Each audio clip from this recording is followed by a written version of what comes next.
Dear brothers and sisters, praise the Lord. From the Bible, the Matthew chapter, 11th chapter, verses from 28.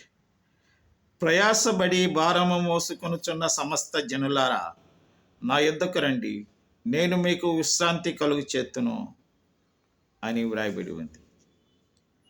In English, come unto me, all who labor and are heavy laden, and I will give you rest అని వ్రాయబడి ఉంది.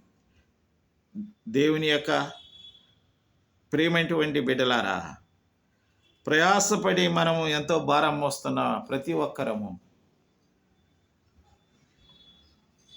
ఆయన యొద్దకు మనం వస్తే మనకు విశ్రాంతి కలుగజేస్తానన్న దేవుడు మనల్ని దీవించును గాక. ఆమేన్.